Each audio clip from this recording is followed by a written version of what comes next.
Hello there, right here we have a brand new snapshot. This is a second snapshot for Java. It is 20W46A. This comes with the Snowier Snow that they talked about during the Minecraft live event, as well as in the biome vote. We have a lot to look into, so make sure if you haven't already subscribed, go ahead and do that, because we're getting very close to 200,000 subscribers. And after watching the video, join us on our testing stream, where you guys can come play with all the new features on our server.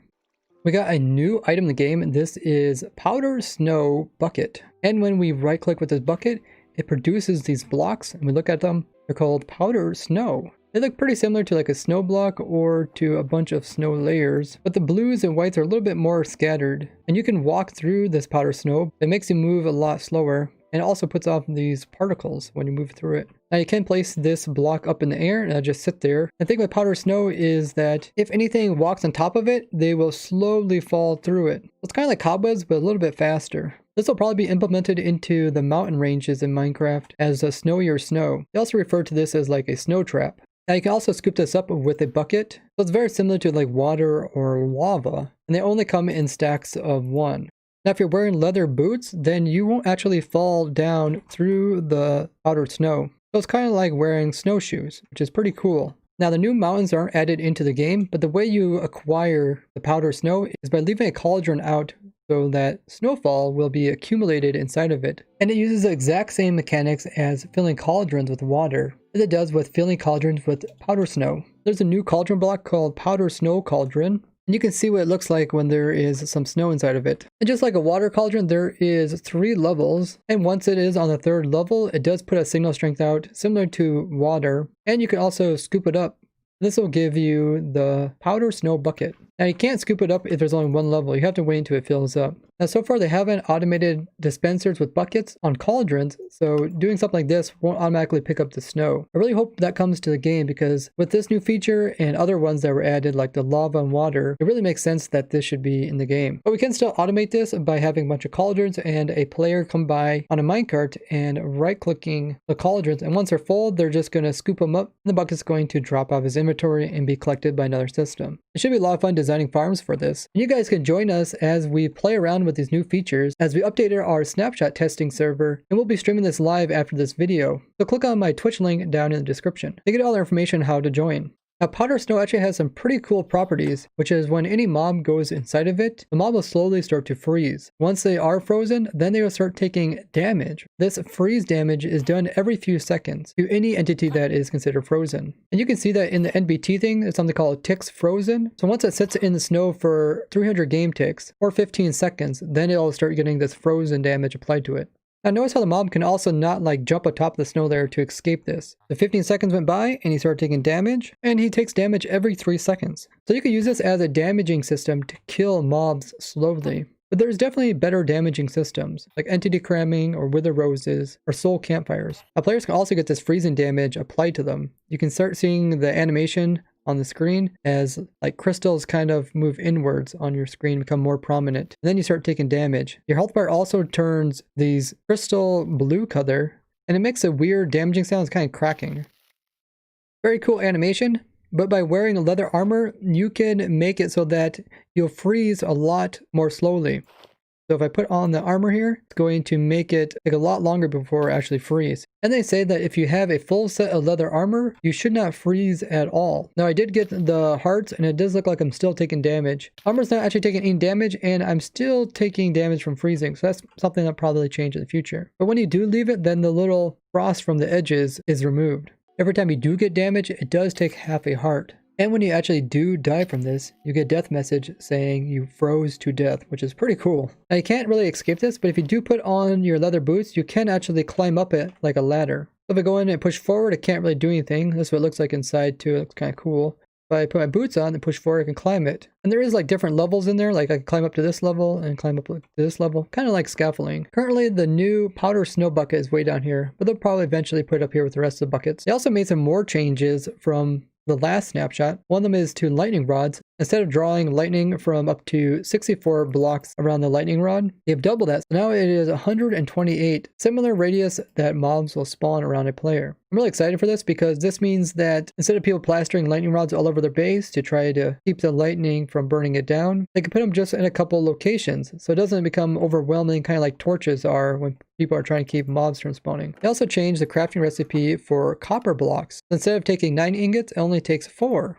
They also made it so that the sky color will slowly change when moving to a different biome. They add some new features to the way you can change buttons. So like if I want to change this button, I normally would click through it like this. Now you can also use your scroll wheel while it is highlighted. You can scroll down to go to harder difficulties, or you can scroll up to go backward. You also can hold shift and click to do the opposite of what a normal click would do. And you can also access the debug world. Instead of pushing shift, now you'll have to use alt. Now if you click through here, you will eventually get the debug mode. This is a special world that shows all the different blocks in the game, the different variations. Really good world to go into when trying to come up with different ideas. This is what the world looks like. It has all the blocks, different rotations, different models. And every time they add like a block like candles, it adds a ton more blocks into the game because of all different variations and colors. And they also changed the models of a lot of different blocks and items. The shards, the cut copper, the lightning rod, the calcite looks a little more blocky. Also both amethyst blocks, they're more sporadic and less uniform. Also changed the tinted glass, less lines on it. The candle icon looks different when you hold it and in your inventory, as well as the copper ingot looks more rustic. Plus they did a change to the bundles, so you can see what the bundles look like. Now they also show the icons inside of them. So it makes it very easy to see what's inside of there. And then if there's multiple types inside of a bundle, it has a little number beside it. Take the empty bundle and I right click on this. See, now it's going to show the arrows. The little plus sign shows that you can add more things to it. So let's go ahead and add a whole bunch of more blocks to it and see what it looks like.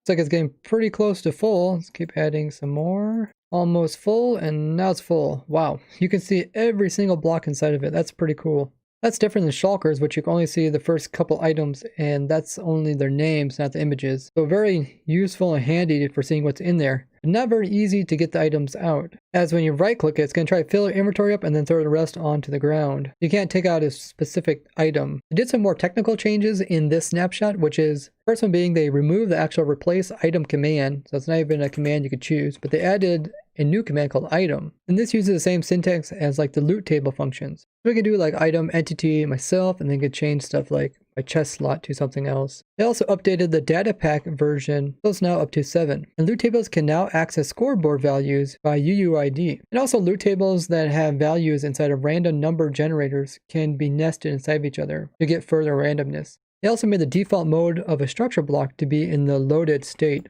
So if you open it up, it says loaded, where I actually keep a special structure block just for saving stuff that's always in the save mode. Because I actually find that more useful than the loading mode, because you do a lot more saving than you do loading. The loot table also has some new conditions, which are value check, score, set damage, set count, and copy NBT. They also have new functions, which are set enchantments, and new value providers, which are score. For the resource pack changes, they made a change to drown texture mirroring, as well as the slot game mode selector now being 26 pixels instead of 25. They fixed quite a few bugs in this snapshot. The first one being when you summon a TNT with a specific type of fuse, meaning how long it should sit there before it actually blows up. This command never really worked properly. Let's go ahead and give it a try. TNT will sit there with its fuse and then it will eventually blow up. There was a bug that Endermen would attack Ender mites that were summoned in using like the summon command or like a spawn egg.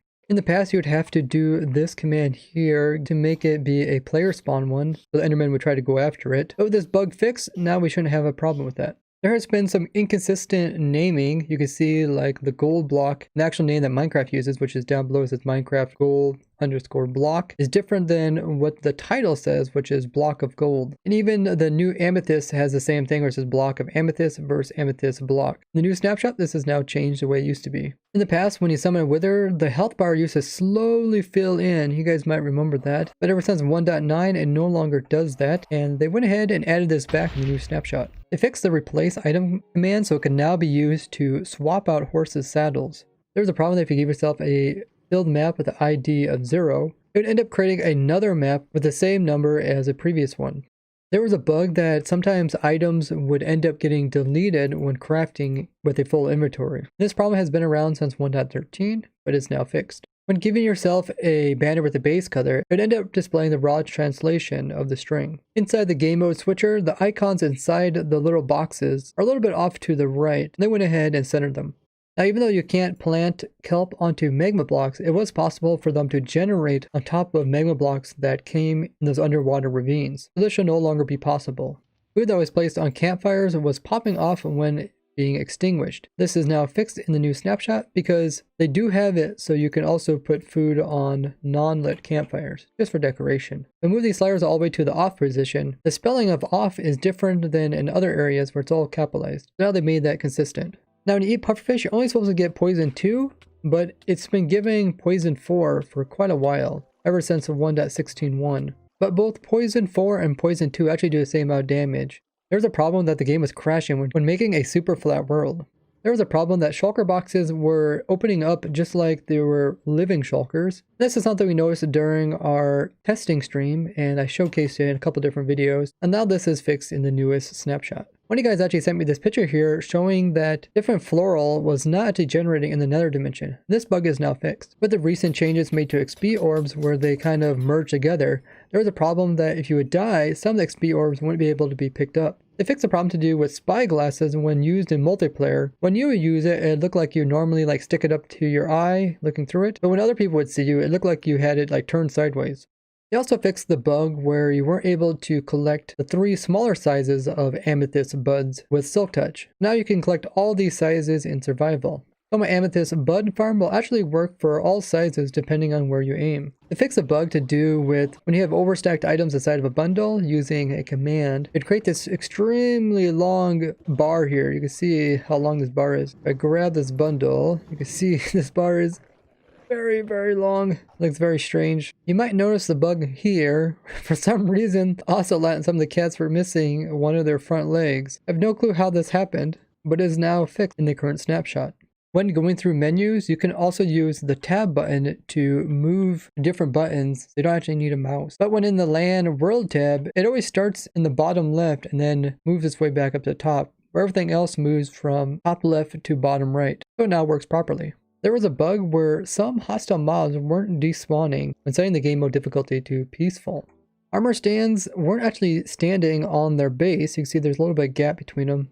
There was a problem when the player would have the levitation effect, these particles would be produced. When the player would die, the particles would still stay there mid-air stuck. When summoning in a no AI creeper, and when you would ignite him, he's supposed to blow up, the creeper would sometimes end up staying there and not disappearing. So they fixed quite a few bugs to do with older versions as well as a snapshot. We still didn't see some of the dupe bugs get fixed, like the amethyst dupe or the candle dupe, or even a bundle dupe that one of you guys messaged me about and Eagle Latch made a video about. There's stuff like weather copper block still having a capital K, the wax cover still being able to be oxidized, and like water bottles don't actually put out candles. And there's a problem that if you move a lightning rod while it's getting struck, it'll stay powered, kind of like we seen with the target block and the observers when they were first added into the game. But they still have a lot of time to fix these bugs. Let me know if there's anything you guys want us to test to do with the newest snapshot. Don't forget to join our live streams, which is going on right now as we test out the newest snapshot with the viewers. You guys can join our world, mess around with all the new things with us.